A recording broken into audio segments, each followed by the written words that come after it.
আসসালামু আলাইকুম প্রিয় দর্শক, বিএনপি আমার মনে হয় গত কয়েকদিনের মধ্যে একটা বড় এবং ইতিবাচক রাজনৈতিক পদক্ষেপ আজ নিয়েছে।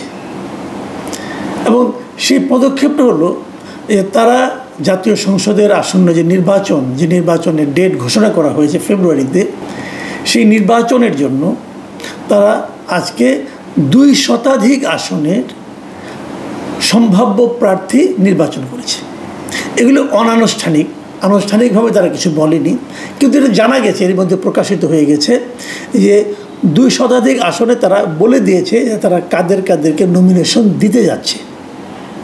তাদের এই সিদ্ধান্তটা আমার কাছে খুবই ইতিবাচক মনে হয়েছে, এই কারণে যে আরও অনেক দিন আগেই জামায়াতে ইসলাম কিন্তু তাদের সকল আসনেরই প্রার্থী নির্বাচন করে ফেলেছিল, যে তারা কাদেরকে কোন আসনে কোন ব্যক্তিকে তারা মনোনয়ন দেবে এটা তারা নাম আগেই জানিয়ে দিয়েছিল। এবং সেই অনুযায়ী আমি যতটুকু জানি এবং আমি বিভিন্ন জায়গা থেকে খবর নিয়েছি যে সারা দেশের বিভিন্ন এলাকায় জামায়াতের সেই প্রার্থীরা এরই মধ্যে তাদের প্রচারণা শুরু করেছে। এবং তাদের প্রচারণা স্টাইলটা খুব ইন্টারেস্টিং। তারা প্রথমত প্রচারণা করছেন বাড়িতে গিয়ে এবং মহিলাদের মাধ্যমে। মহিলাদের মধ্যে জামাতে ইসলামী এরই মধ্যে খুব ভালো একটা অবস্থান করে নিয়েছে বলে আমি যতটুকু বুঝতে পেরেছি, সেই অনুযায়ী আমার মনে হচ্ছে তারা মেয়েদের মধ্যে জামাতের একটা ভালো সাপোর্ট তারা এরই মধ্যে তৈরি করতে পেরেছে। এবং জামাতের যারা নাকি প্রার্থী আছেন তারা পুরুষদের মধ্যে নানাভাবে মসজিদগুলিতে যেয়ে এবং নানাভাবে তাদের যে জায়গাগুলো আছে সেই জায়গাগুলোতে যেয়ে মানুষের সঙ্গে বাজারে হাটে বাটে এখানে যেয়ে তারা কিন্তু মানুষের সঙ্গে আলাপ আলোচনা করছেন এবং তারা তাদের প্রচারণা চালাচ্ছেন। এবং তাদের যে এলাকায় যেভাবে প্রচারণা চালালে তাদের জন্য ইতিবাচক হয় তারা সেভাবে অগ্রসর হচ্ছেন। এর বিপরীতে গত বেশ কিছুদিন ধরে আমরা বিএনপির মধ্যে এক ধরনের নিষ্ক্রিয়তা দেখেছি। কে নির্বাচনে মনোনয়ন পেতে যাচ্ছেন এটাই তারা ঠিক করতে পারেননি। এবং কোনো জায়গায় বিচ্ছিন্নভাবে আমরা চাঁদাবাজি এবং নানা ধরনের দখলবাজির খবর পেয়েছি, যা নাকি বিএনপির জন্য নেতিবাচক ছিল। এসবের বিপরীতে আজকে যখন আমি দেখতে পারলাম বিভিন্ন জায়গা থেকে জানতেও পারলাম নামগুলো, যে তারা কাদেরকে মনোনয়ন দিচ্ছেন তার একটা তালিকা প্রকাশ করেছেন।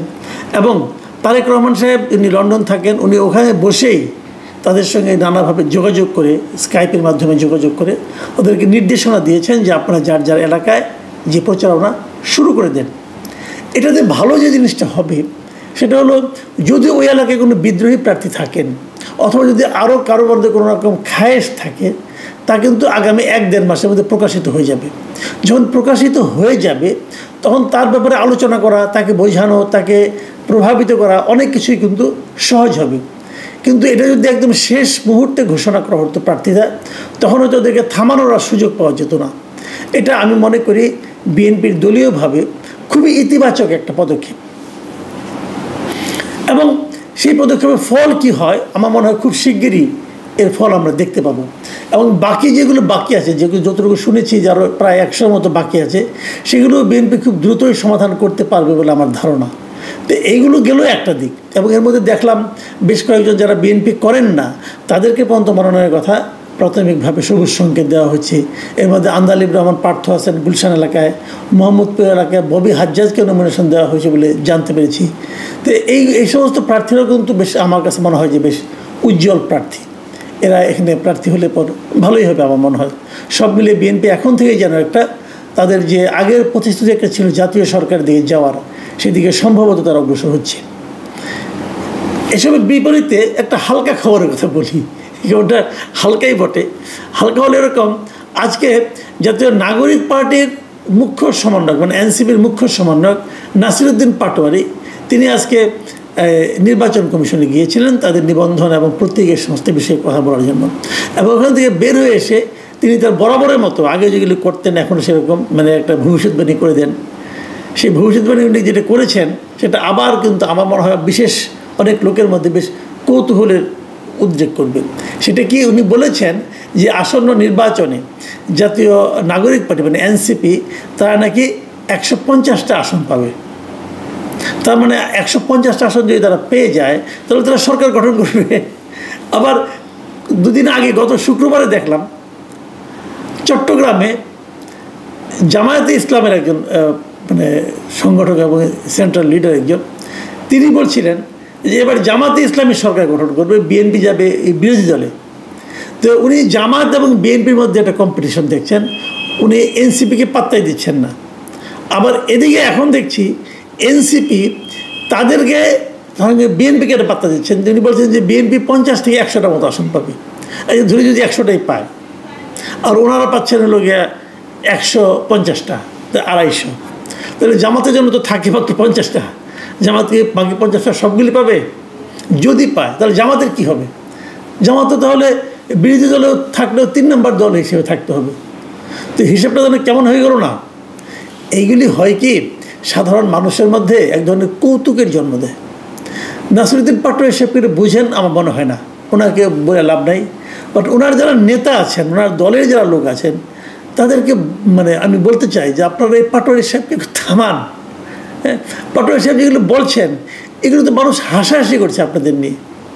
আপনার কয়টা আসন পাবে? আমি কয়েকদিন আগে একটা জায়গায় একটা টকশোতে একটা মানে আপনার আলোচনায় আমি বলেছিলাম যে এই এনসিপির টোটাল ভোট ইসলামী আন্দোলনের অর্ধেক ভোটের সমান হবে কিনা আমার সন্দেহ আছে। আমি আরও এক জায়গায় বলেছিলাম যে এনসিপির কোনো একজন প্রার্থী যদি এই নির্বাচনে মানে দ্বিতীয় স্থান অথবা জামানত রক্ষা করতে পারে, সেটাই হবে তাদের সাফল্য। এগুলি যে আমি বলেছি এটা কিন্তু এনসিপির প্রতি আমার কোনো রকম মানে আপনার নেগেটিভ দৃষ্টিকোণ থেকে বলিনি, আমি আমার অবজারভেশন থেকেই বলেছি। আমি তো দিন দুনিয়া একটু খোঁজখবর রাখি, খবর টবর তো রাখি। সেখানে এনসিপির অবস্থা তো ভালো না, কোথাও ভালো না। আপনারা স্টুডেন্টদের মধ্যে আছেন, স্টুডেন্টদের নিয়ে আপনাদের দল, ছাত্রদের মধ্যে আপনাদের বিপুল জনপ্রিয়তা থাকার কথা। ডাকসু নির্বাচনে 5 নম্বর 6 নম্বর হয়েছেন ভাই, জাকসু নির্বাচনে আরও খারাপ করেছেন। শুনলাম যে চাকসু নির্বাচন নাকি দাঁড়াবেনই না ভয়ে। তো এই শক্তি নিয়ে আপনারা যখন নির্বাচনে 150 আসন পাবেন বলে ঘোষণা দেন, মানুষ তো আপনাদের নিয়ে হাসাহাসি করে। এটা কি বোঝেন আপনারা? একটু বোঝার মতো সক্ষমতা আপনাদের আছে?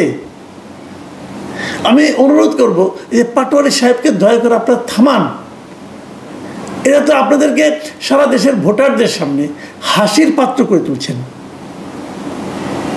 কি বলবো, যাই হোক, নির্বাচনের সময় অনেকে বাড়িয়ে বাড়িয়ে কথা বলে, এটা নতুন কিছু না, কিন্তু তারও তো একটা মাত্রা আছে, একটা সীমা আছে না।